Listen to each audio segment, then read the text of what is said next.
Good morning. Happy St. Patrick's Day. I decided to wear enough green to cover all of us, so no pinching. Like Jared said, I'm Marie Beck. I'm one of the pastors on our team. It's so fun to be serving in a little bit of a different capacity than I normally do with you today. Welcome to everybody who is joining us online. Can we just give a big cheer for everyone online? 1, 2, 3.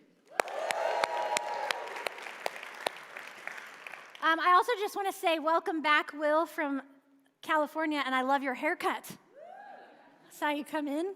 Okay, if you've been around for the last several weeks, or you've watched the messages online, you might know that we are in a series called Peculiar People. This comes out of a passage in 1 Peter 2, where basically we're instructed to live our lives in a really unusual way. So unusual that it's noticeable to our neighbors and that it causes them to wonder about God and then in turn consider turning their life toward Him as well.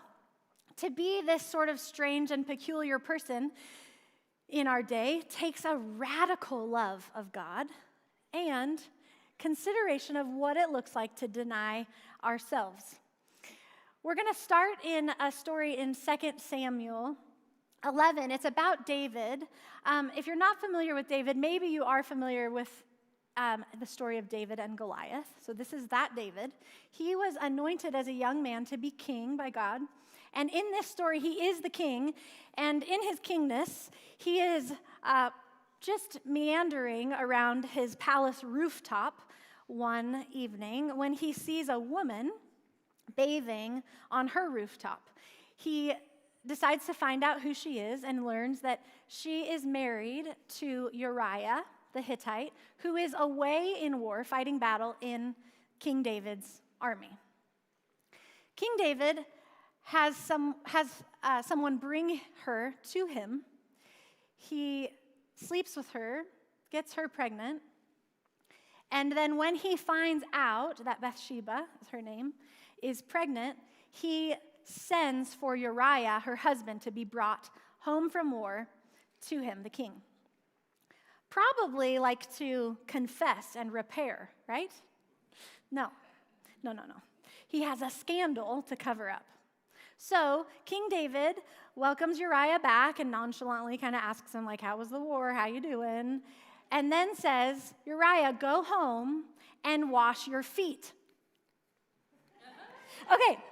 So Uriah doesn't go home and wash his feet. He instead sleeps outside on a mat where the other servants are sleeping. And when David finds this out, he asks him, Uriah, why didn't you go home? And Uriah says to the king, because all of the men are out on the front lines, how could I go home and eat and drink and make love to my wife? As surely as you live, King David, I will not do such a thing. So David takes another shot at it, gets Uriah drunk, sends him home again. Uriah still sleeps outside on the mat. So David's in a real pickle now. So he comes up with another plan. He writes a letter, sends it with Uriah for Uriah to give to his leader in the military. And it says, put Uriah on the front lines of battle and then withdraw from him so that he'll get taken out. And that's what happens. And when Bathsheba learns of her husband's death, she mourns. And when that time passes, Scripture says that David took her into his household, made her his wife, and she gave birth to their son. And then the last line of this passage says, but the thing David had done displeased the Lord. The thing David had done displeased God. I so wish I didn't relate to that passage in the Scriptures. And I so relate. And I wonder, too, if you might. What have you done? Or what might you be up to? Maybe something that you were up to that seemed like a pretty okay-ish thing at first, but in the middle of the night it catches you, and you're like, I'm out of alignment in sin against God. In 2004, I was driving my roommates home, and they needed to go to the bathroom. We all went to CSU at the time. And so we stopped in a fraternity parking lot, which is like such a weird story to tell now that I say it out loud. But that was true. So we stopped so they could take a bathroom break. And I waited in the car, and then they were taking forever.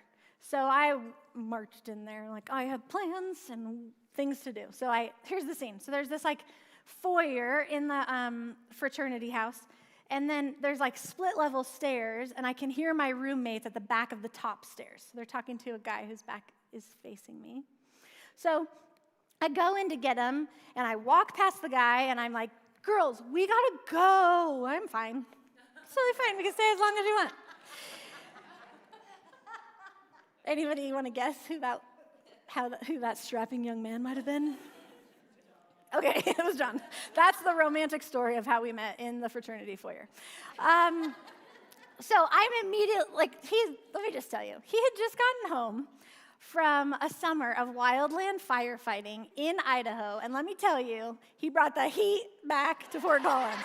And so I was like, I don't have any plans to take as long as you want, and the feeling was mutual, and we basically have spent every day together for the last 20 years. Including the first days and the first nights. And I stopped going to class, and my grades started to plummet, and we partied hard, and we were headed nowhere really fast. And this led to me being pregnant at 20.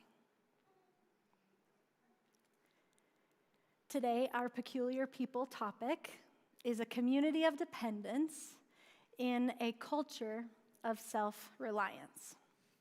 Our kind of working definition for dependence is let me tell you what it's not.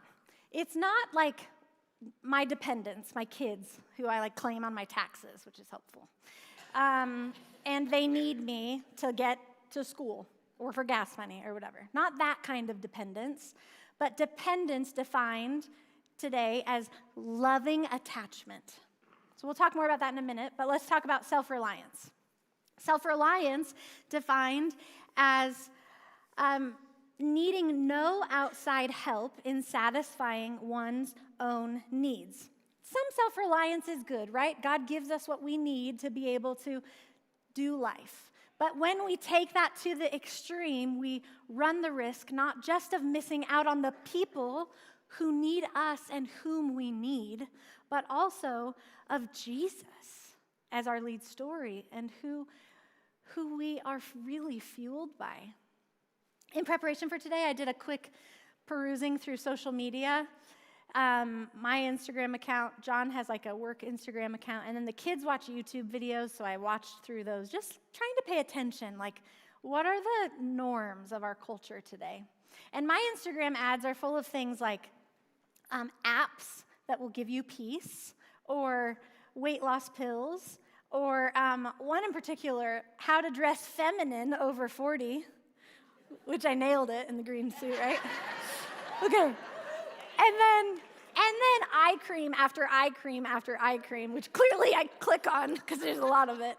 And then John's is golf vacations and equipment for hobbies like golf and golfing things. And they are peddled or sold by young women wearing not much clothing, and they certainly aren't old enough to be getting ads for eye cream. And then my kids, they're directed to need new devices, new games on those devices, new shoes, new makeup for all the trends. You get it, right? I don't have to convince us. This is the water that we swim in. We're basically just trained to click and enjoy. Click, watch another show, disassociate. Click, play another game, I just need some peace. Click, use the pornography, I just need some connection. Click, and patiently wait for 2-day shipping. And when I think about David, I just don't imagine David clicked the watch now button from his rooftop or the overnight shipping button with an intent to displease God. I rarely do. I imagine that's true of you too. So what was happening with David? We don't know for sure, but I do imagine that there was some pretty convincing self-justification happening in David. Michael Hendricks, who's a friend, he's a pastor and author of one of my favorite books out there. It's called The Other Half of Church, says self-justification is weakness that masquerades as strength. Self-justification sounds like, well, we've already gone this far. Or, I'll just have one more. I'm not addicted. I'll quit tomorrow. Well, I just really need someone to talk to. Or my personal bent, I deserve it. I think it's really important for us to think about if we can find ourselves in the David story. In order to do that, we have to be pretty honest in our self-examination, because we don't all just find ourselves on our rooftops of our palaces, right? Only time I've ever been on my roof was when my teenagers talked me into getting on top of it to jump off of it onto the trampoline, which I 10 out of 10 don't recommend. No injuries sustained, but let's just say the bladder doesn't jump anymore.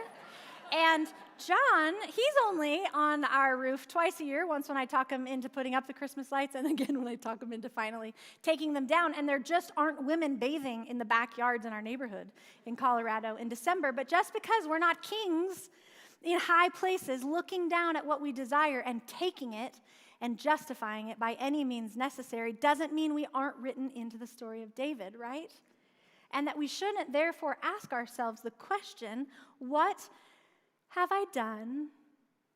Or, more importantly, what might I be positioned to do that could displease God? Sometimes I think it feels like the odds are seriously stacked against us. Like self-reliance is what we're trained for, and we get pretty good at it. So I think it's good to go to another story of David when that predates the Bathsheba story, and where we read of a really different outcome. After David defeated Goliath still, but before he was king, so Saul was the king at the time, and David had been anointed by God to be his successor. Saul put David in a position of leadership in the military, and David crushed it, and so he was promoted to a higher rank. And then the scripture says that Saul kept a jealous eye on David. So here comes the tension between the two of them. And as David rose in popularity with the people, he fell out of favor with Saul. And Saul wanted him dead. So Saul sends assassins out after David, and David evades the attacks. And so fed up, Saul decides he's going to take care of it on his own, along with an estimated 3,000 of the best soldiers he can find. The king goes out to kill David. And while he's on his hunting trip, he, like the girls that I was with in college, needed a bathroom break. And so Saul goes into the cave, and there he is. The scripture says he's squatting, taking care of business. And David is in the same cave. This is crazy. The Bible's crazy. I was telling my mom these stories the other day, and she's like, "This is real?" And I was like, "Really? This is real?" She's like, "Talk about this in church?" I was like, "Yeah, we talk about everything." So there he is, squatting Saul, and David is in the cave with his men, and his men are like, "This is it, David. This is it. This is what the Lord said. He was going to put Saul in your hands so that you could do whatever you would with him." So David creeps up on Saul, the squatter, and he cuts off a piece of his royal robe. And then he keeps his men from killing Saul. So Saul gets up, leaves the cave, and he and his military start heading down the path. And David goes to the front of the cave, and David yells this: "Why do you listen to those who say David is out to get you? This very day, with your very own eyes, you have seen that just now in the cave God put you in my hands. My men wanted me to kill you, but I wouldn't do it. I told them I wouldn't lift a finger against you, my master. He's God's anointed." "Oh, my father, look at this. Look at this piece that I cut from your robe. I could have cut you, killed you, but I didn't. Look at the evidence. I'm not against you. I'm no rebel. I haven't sinned against you, and yet you're hunting me down to kill me. Let's decide which one of us is in the right. God may avenge me, but it is in his hands and not mine." I love that. It is in his hands, not mine. So different, right, than the first story where David saw and went and got what he wanted. So what was different? What was different in this story with David? David certainly in the cave could have justified killing Saul, who was out to kill him, and probably wouldn't have just been able to justify it, but have been celebrated in it and maybe even made king right then and there. So what was the difference? Was it that the moment of pleasure with Bathsheba was that much more desirable to David than the opportunity to be the king that God had appointed him to be? I don't think so. Was he afraid? I don't think so. He had 30-some men with him in the cave. Was it his love for Saul? At this point, Saul had thrown spears at the guy, assassins. I just don't think that was it either. Sometimes we read these stories or hear a story like mine and John's, and I think we think about temptation and think, oh, they just weren't strong enough, David or Marie and John, to withstand that sort of temptation.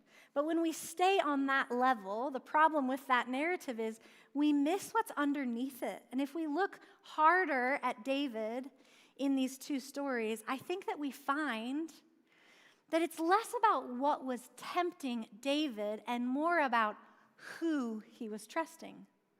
Was he trusting himself or was he trusting God?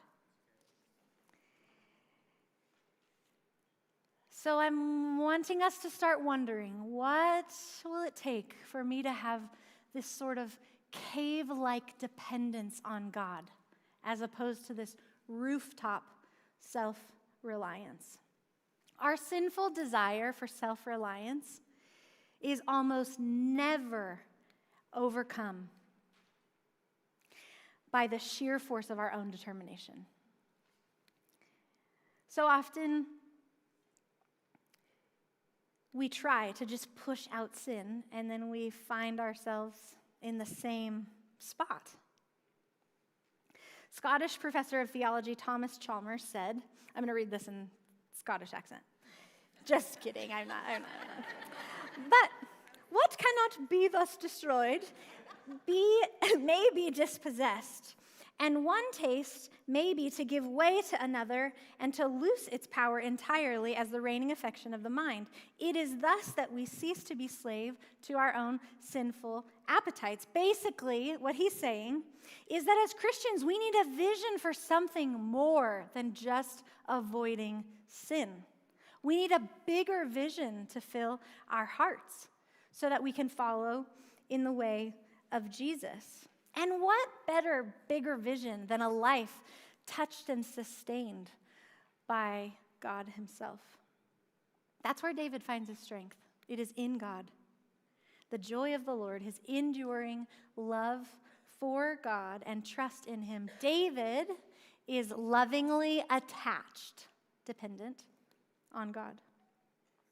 He says it, remember, from the top of the roof, from the front of the cave, not the rooftop, the front of the cave, and he yells down, "My men wanted me to kill you, but I told them I wouldn't lay a finger on you because he's God's anointed." Like, it's all about seeing God that kept David from murder that day.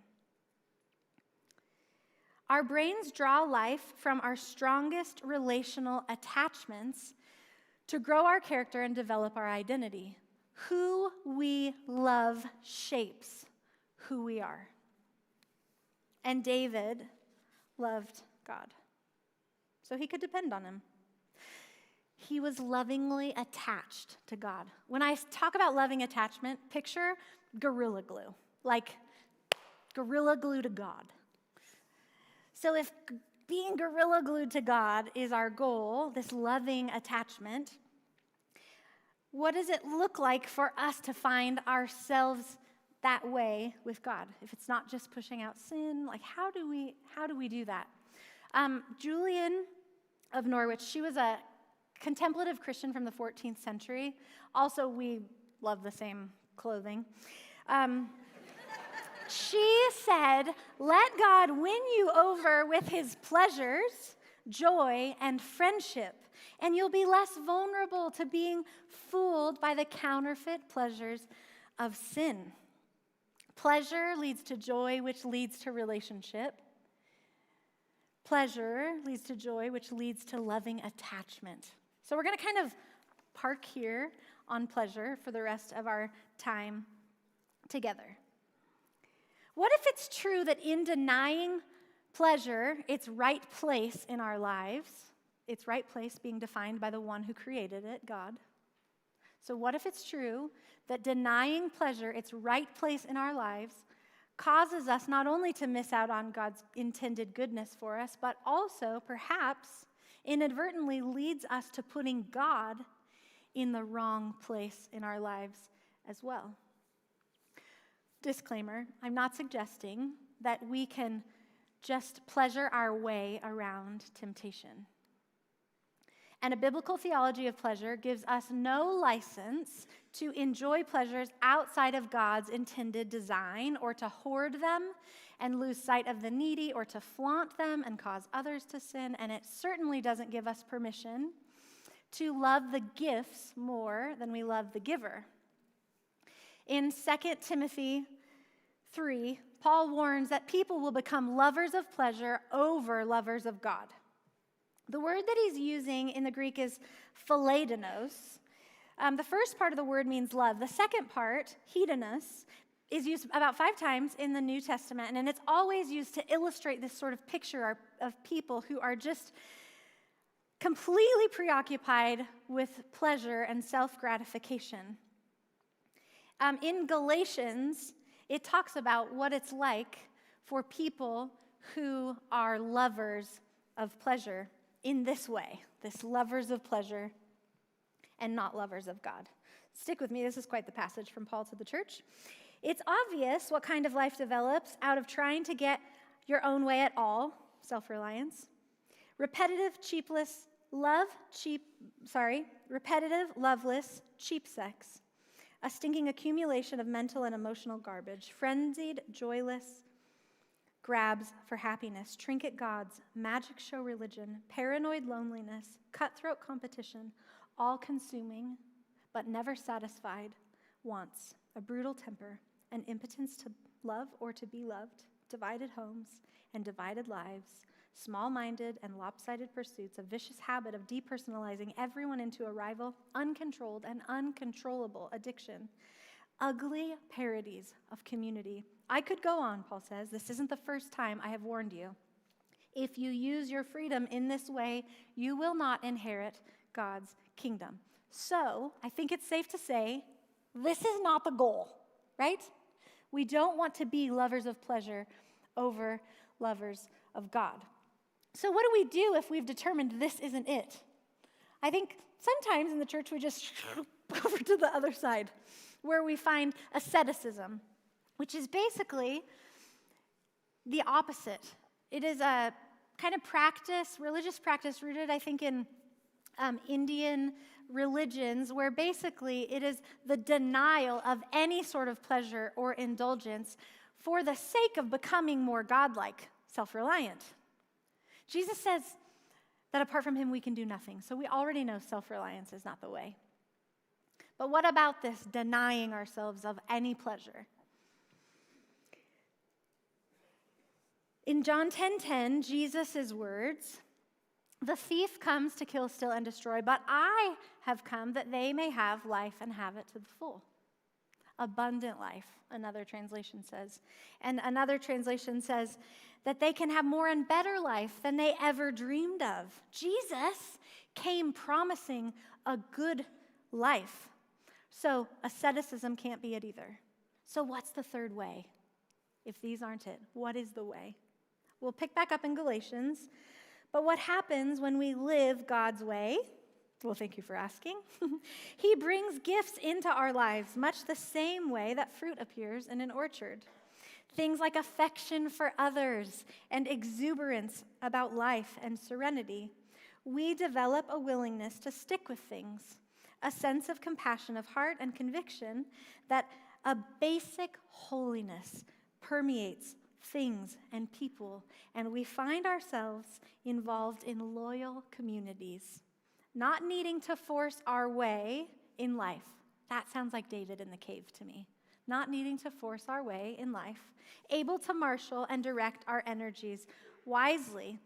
When we live our lives God's way, in loving attachment to Him, it is then that we can move from self-reliance into real God dependence and a willingness to risk trusting God enough to not take things into our own hands. David and we cultivate this loving attachment by enjoying God and delighting in Him, and not just in this like, I enjoy God, like theoretical, ethereal sort of way that's like, God, I enjoy you, God.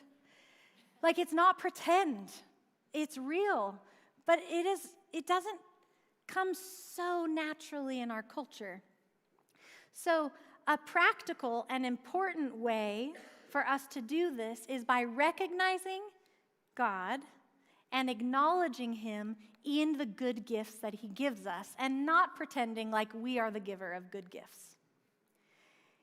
Tim Keller said the fastest way to be like Satan is to try to be like God. Oof, that gets all the twos in the room.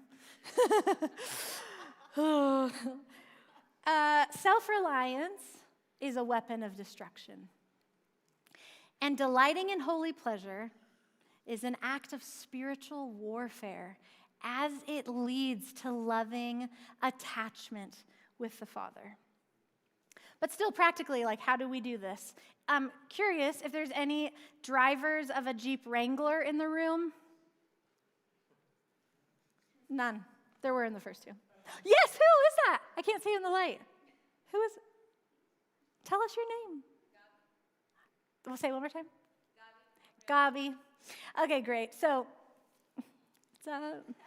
okay. Jeep drivers, I've just known this for 3 weeks. It's really wonderful. Jeep drivers have a special wave, right? Okay, and this is the steering wheel. This is the wave. Oh, look, she gave it back to me. All right, okay. They also put little rubber ducks on each other's cars just for fun. Next time you see a Jeep Wrangler, look at the dashboard, and there's probably rubber ducks on it. It's just like a club, okay? Well, recently I needed to get a new car. I've been a Subaru driver for 9 years. And John and I were laying in bed one night, and he was like almost asleep, the kind of almost asleep where he's snoring, but he thinks he's awake. And all of the wives are like, yeah, how does that happen? I don't know. But I'm like, can you roll over your snoring? And he's like, I was awake. I'm like, okay. Anyway, so I'm like, hey, babe, I think I might drive a Jeep Wrangler tomorrow. And he's like, that sounds like a dumb idea. And I'm like, well, sleep on it. Anyway, I'm now the driver of a Jeep Wrangler, and the best part about it is the wave. It's so fun. 6 Jeeps. I passed 6 Jeeps driving Maggie to school the first day I had it. And I'm just like, oh, God is so good. This is amazing. So I don't have any ducks yet, but I'll keep you posted. Okay, so you know how it is when you make a big purchase and you start seeing the thing everywhere? We were just in Arizona. Jeeps are everywhere, everywhere, everywhere. And not just Jeeps everywhere. We were in a restaurant, college basketball's on, which just couldn't interest me any less. And there it is, right across the court, capital Jeep. We're at my mom and dad's pool in Arizona, their little floaty temperature gauge thing, which in Colorado we don't need to know what those are called. But theirs is attached to a rubber duck, which makes me think of a Jeep. And then, just on and on and on. We're at the rodeo. Maggie and I are walking through the vendor booths, and there's Jeep Girl stickers, and it's everywhere.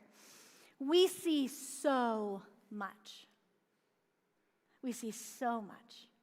So I wonder what it would be like for us if we could see that much of God. and his handiwork in the good gifts that he gives us. This is a practical way to grow in our attachment to him. James 1:16 says, "So, my very dear friends, don't get thrown off course. Every desirable and beneficial gift comes out of heaven. The gifts are rivers of light cascading down from the Father of light. We protect pleasure, friends, by acknowledging the giver." This keeps us in the middle. If we cultivate a life of self-reliance, fueled by self and addicted to pleasure, we are left wanting, and it is destructive. But if we will live our lives securely attached to the Father, he becomes our fuel, his love, and his plans for us lead our lives, whether we're in the cave or on the rooftops. So our work, then, is to enjoy God in everything and to enjoy everything he gives us in him. In his book, Pure Pleasure, Why Do Christians Feel So Bad About Feeling Good? Pastor Gary Thomas casts this great big vision, bigger than just avoiding sin, for us to grow in our loving attachment to God. Rather than seeing gifts as competitors that steal our hearts from God, perhaps we can gratefully receive them and allow God to use them to ruin us to the ways of the world. So let us fill our souls with beauty and art and noble achievement and fine meals and rich relationships and soul-cleansing laughter. When we acknowledge these pleasures, he says, we acknowledge God as a genius creator of brilliant inventions and refuse then to fall into the trap of denying ourselves God's good pleasures so that we end up deeply vulnerable to illicit pleasure. In truth, God created us for his own pleasure. And he is made glad in our gladness. And in his gladness, we are connected to him. You see? So if that's the case, it's our joy-filled duty to realize when we drink a glass of cold water on a hot day that we are being refreshed by God. And that when we sit along still waters, he is restoring our soul. And when there is bounty before us in a season of pain, that it is he who prepares the table of provision for us. And so when we see a toddler toddle, we're like, that is the wonder of God. So we take joy in him and experience the smile of his face on us when we bite into a Palisade peach, right? Or we smell the coffee brewing from our bedroom. Or we look at a perfectly opened peony. Or we sit at the table with a loved one or hug an old friend. Or share tears over a cup of tea. Or even when we see a rubber duck on a Jeep or a bottle of Gorilla Glue in the grocery store and we think, God will not forsake me. He is stuck with me and I am attached to him. So we take delight in the gifts of God and give credit to the giver. If you're here and you're listening and you think, this is a different way of seeing God than I have known. In my 20s, I knew God, but I didn't know the loving embrace of God or what it was like to be attached to him. How it would have been so different for me. Had I known loving attachment at 20, I wouldn't have been looking for love in all the wrong places. I would have known a greater love than that. So if you're here and you're like, yeah, okay, I've had God just as a no, or I've had God as a big, kind of scary, very disappointed in me figure in the sky, I want to just invite you to make a decision to turn a different way. Away from self-reliance and me as king or me as queen of my own life, to a person after God's own heart like David, which doesn't make us perfect, but it attaches us to God. The only one who is dependable enough to be the king of our lives. So if that is you, I just want to invite you to say, God, I give you my life. Under your breath, Jesus, I surrender to you. I give you all of the cave moments and all of the rooftop moments behind me, and I step into new life with you.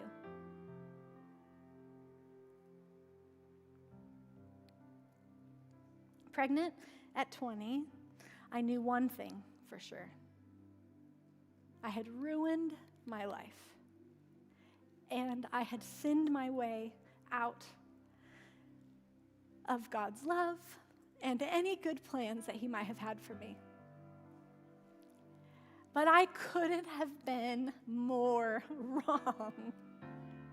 That baby is this 18-year-old beautiful young adult who sat in the front row in the last gathering. He loves the Lord. He loves you people. His heart breaks for the marginalized, and he knows that he is wildly loved by his mom and dad. God's plans prevailed.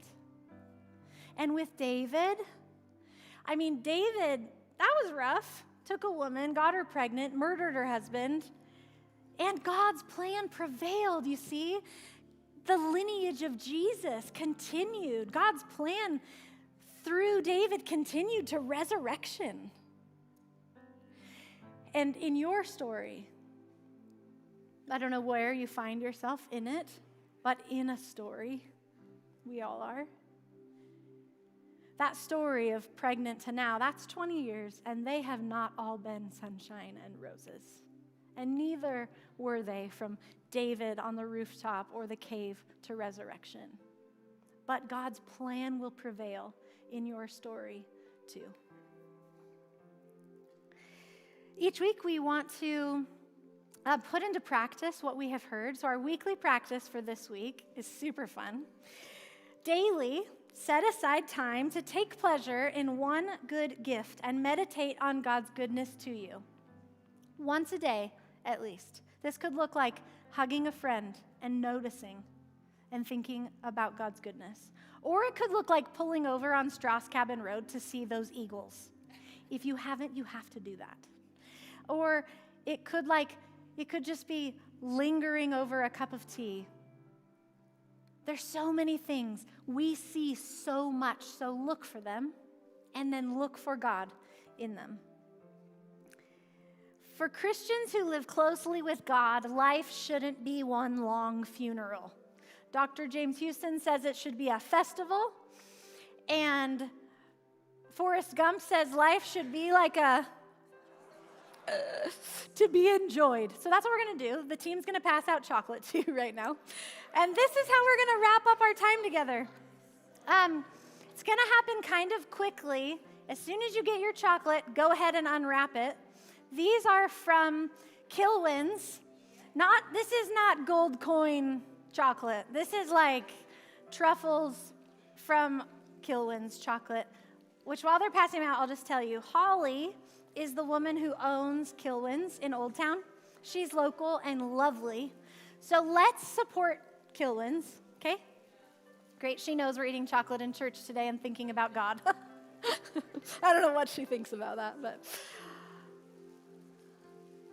Okay, we're not going to quickly eat this chocolate like when we eat our emotions, if you're like me. We're going to eat it and savor it and think about how kind of God it was to dream up chocolate for us and taste buds and family. And so everybody, maybe raise your hand if you don't have one. Okay, we're getting closer.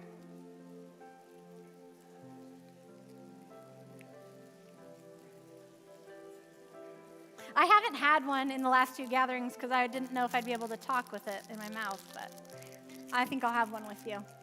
Okay, as we enjoy our chocolate, I'm going to close us by reading a psalm from David. Everybody ready? Take a bite and enjoy chocolate. I lift my praise to you, my God, O my King, and bless your name into eternity. Your beauty and splendor have everyone talking. We compose songs on your wonders. Creation and creatures applaud you, O God. Your holy people bless you. They talk about the glories of your rule. They exclaim of your splendor. God, who gives a hand to those who are down on their luck, gives a fresh start to those who are ready to quit. Generous to a fault, you lavish your favor on all of your creatures. Our mouths are full of chocolate and of praise to you, O God.